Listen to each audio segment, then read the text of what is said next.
them out to you as soon as possible. Okay, Dr. Patrick Treacy joins me on the line now. Patrick, good morning. How are you? Good morning, Lindsay. How's life? Good, thank you. You're not snowed in yet, are you? No, I haven't seen too much about Dublin this morning, and certainly we don't want that back again, do we? Well, I think we're going to get it back whether we want it or not, Patrick. I know a lot of there's a blanket of snow over the northeast of the country at the moment, and it is heading down our way, according to Met Éireann. It's a definite, not even a possibility, but a definite that it is coming. So how's life with the Ailesbury Clinic? So, I mean, today we're talking about dermal fillers. Exactly what are these? Dermal fillers, believe it or not, are the most popular procedure in cosmetic medicine, if not of the whole of the cosmetic enhancement industry. And because dermal fillers are even more popular than Botox.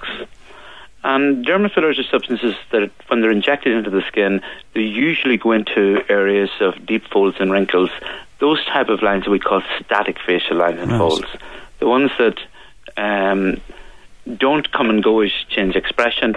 And I suppose the work in many ways to create a situation that's similar to a facelift, and certainly in the right hands that can do that type of thing.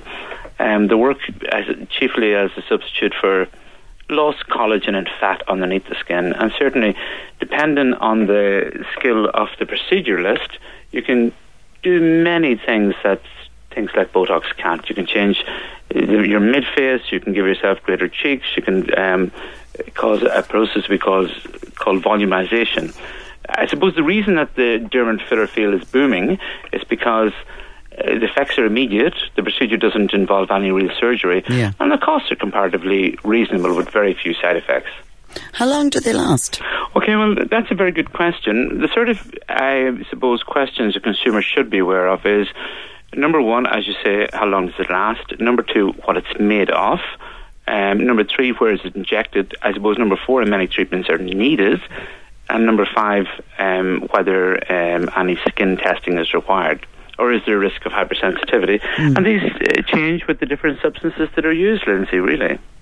Okay, but a lot of the stars that you see on TV and the actors and the models, I mean, they get a lot of these into their cheeks to give them that roundness, don't they? Yes. There's no doubt about it. Okay, well, there's certainly a couple of different fillers on the market, and it's really consumer beware, because there have been a lot of problems over the years with a lot of dermal fillers, and Europe in many ways has been used as a testing ground by companies for bringing products that wouldn't certainly been allowed in the United States. It has given us a cultural advantage that we're at least 5 to 6 years ahead of the United States. A lot of the products we brought in 1996 didn't get used in America in 2005 until 2007. But broadly, we find now that it's what has been driven by consumers here and has been driven by medicine. We've ended up with the same thing on both sides of the Atlantic. And basically they follow a pattern, and that is, if it's very close to what's in the body already, the body tends to leave it alone. Yeah.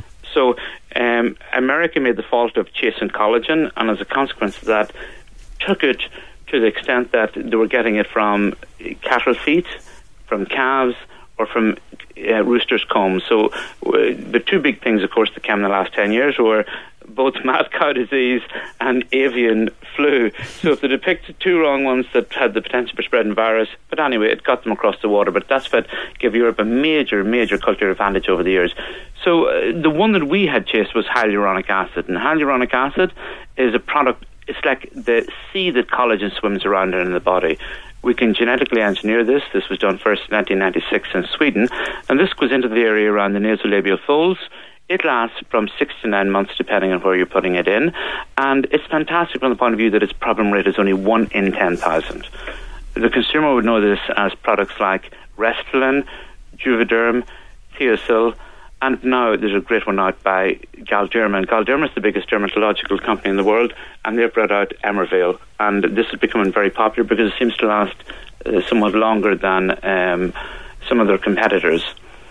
I suppose the problem rate with dermal fillers from hyaluronic acid is as low as 1 in 10 to 1 in 20,000. And because Galderma are the biggest dermatological company in the world, I suppose there's a sense of security there that comes with also QMed from Sweden are very, very safe. So I suppose the vast majority of the patients that did yesterday were broken down into tear troughs. A lot of people like injections in around their eyes when they begin to look a little puffy, and that can make them look tired. So I had about 3 or 4 of those. I had cheek enlargement, but the vast majority were just people getting dermal fillers put into the bottom part of their mouth to point them up again so they don't look sad anymore. Yeah. That's in the marionette lines, and the nasolabial lines. That makes you look younger because you can just push up the middle fat pad. Good stuff. People say Botox makes you look fresher, but dermal fillers make you look younger, and I think that's a fair comparison of both. Okay, Patrick, a pleasure to talk to you. Thank you very much. My pleasure. Thanks, Lindsay. Good morning, Dr. Patrick Treacy from the Ailesbury Clinic. ailesburyclinic.ie is the website. Dublin's weather. Okay, bitterly cold with